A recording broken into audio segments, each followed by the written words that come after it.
राम मंदिरात चोरी कशी होते? मंदिरातल्या दान चोरीवर पंतप्रधान मोदी का बोलत नाहीत? राज ठाकरेंचा सवाल. तर सिद्धिविनायक मंदिरात 18 कोटींची चोरी झाल्याचाही गंभीर आरोप.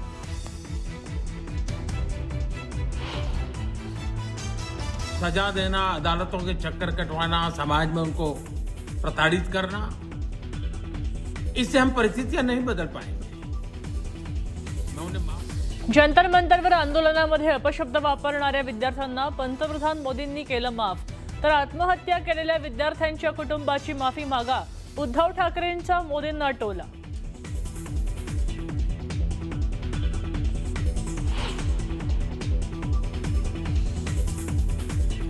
शिवसेनेचे धनुष्यबाण हे निवडणूक चिन्ह आपल्यालाच मिळणार, उद्धव ठाकरेंना आत्मविश्वास.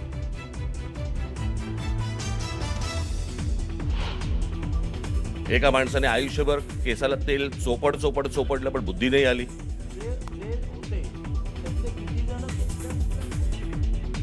राज ठाकरेंची उच्च तंत्र शिक्षण तंत्रज्ञान मंत्री चंद्रकांत पाटलांवर बोचरे टीका.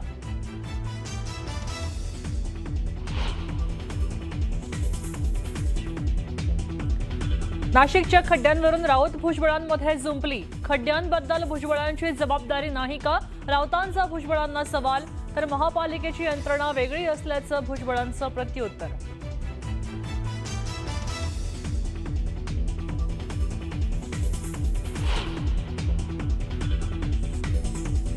बंधू अशोक खरातला 7 दिवसांची पोलीस कोठडी. पतसंस्थेमध्ये बनावट खातं उघडून कोट्यवधींचे व्यवहार केल्याचा खरातवर आरोप.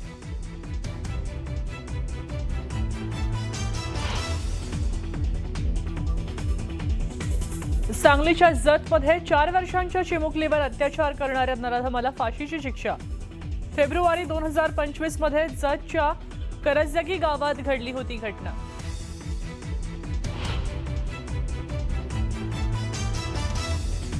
कोल्हापुरातल्या मुसळधार पावसानंतर राधानगरी धरण 100% भरलं. धरणाचे 2 दरवाजांमधनं पाण्याचा विसर्ग सुरू.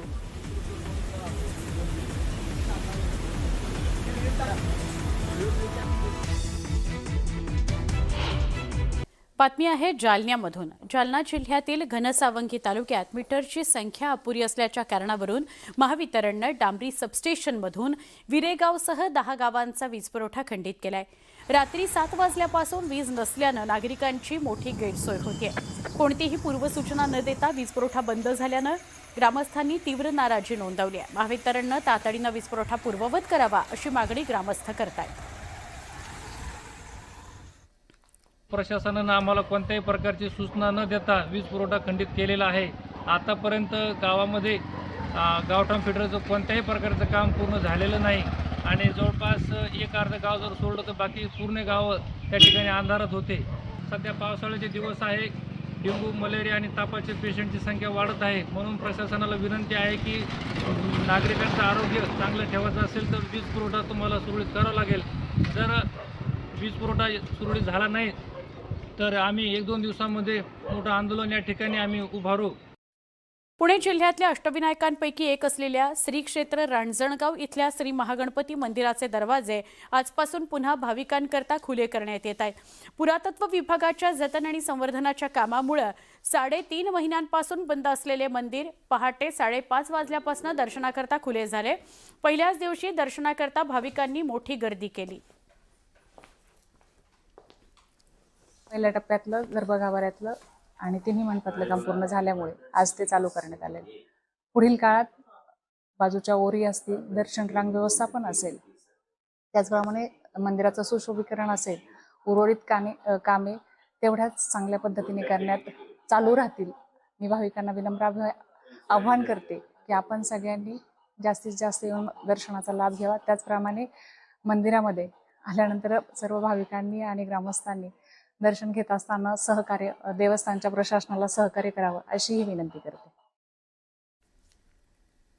गेल्या 3 महिन्यापासून श्री क्षेत्र महागणपती मंदिर विकास कामासाठी बंद होतं. गाभाऱ्यातील काम पूर्ण होऊन या ठिकाणी आज 3 महिन्यानंतर मंदिर खुलं झालेलं आहे. सर्व भाविकांमध्ये त्या ठिकाणी चैतन्याचं वातावरण आहे आणि त्याचप्रमाणे येणाऱ्या जाणाऱ्या भाविकांसाठी अतिशय सुंदर सुविधा या ठिकाणी देवस्थान ट्रस्टने तयार केली आहे. त्याचा लाभ सर्व भाविकांनी घ्यावा ही या ठिकाणी मला विनंती आहे. सविस्तर बातमी बघूया शिर्डीमधून. शिर्डीमध्ये 3 दिवस गुरुपौर्णिमा उत्सव साजरा झाला. साई भक्तांनी बाबांच्या चरणी या 3 दिवसांमध्ये भरभरून दान केलेलं आहे, गुरुदक्षिणा अर्पण केलेली आहे. 28 ते 30 जुलै दरम्यान साई संस्थानला तब्बल 7,81,00,000 रुपये असं विक्रमी दान जमा झालेलं आहे. हा आकडा गेल्या वर्षीच्या तुलनेमध्ये सुमारे 1.5 कोटी रुपयांनी अधिक आहे. दानपेटीमध्ये 2 कोटी 4 लाख, देणगी काउंटरवर 1 कोटी 25 लाख, तर ऑनलाईन धनादेश आणि मनी ऑर्डरद्वारे 2 कोटी 7 लाख रुपये इतकी देणगी शिर्डीच्या साईबाबांना मिळालेली आहे.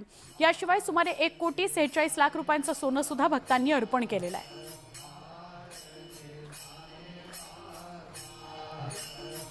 शिर्डीमध्ये दरवर्षी गुरुपौर्णिमेचा उत्सव असतो आणि तो 3 दिवस उत्सव चालतो. लाखो भाविकांनी 3 दिवसामध्ये साईबाबांचं दर्शन घेतलं आणि सढळ हाताने दान केलेलं आहे असं म्हटलं तर अतिशयोक्ती ठरणार नाही.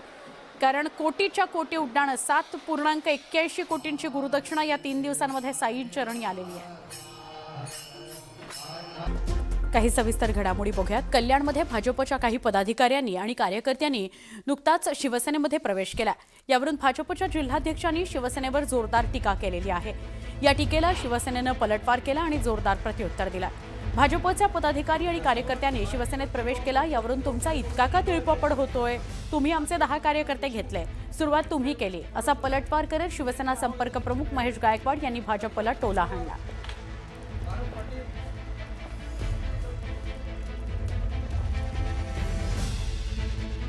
पण त्या कल्याण पूर्वमध्येच नाही, आता पण काही युतीमध्ये काही अलिखित करार असतो.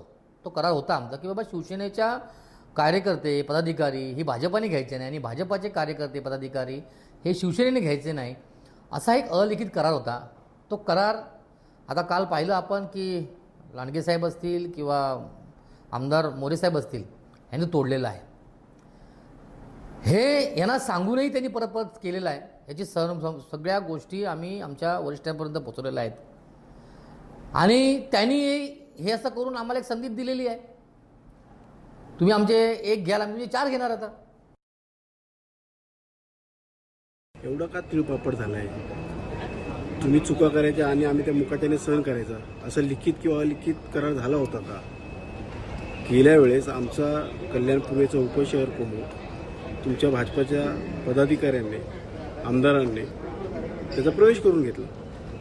त्यांनी आमचे 10 कार्यकर्ते घेतले, आम्ही 10चे 100 कार्यकर्ते घेतले. सुरुवात तुम्ही केली, त्यामुळे आम्हाला हे सगळं करावं लागलं.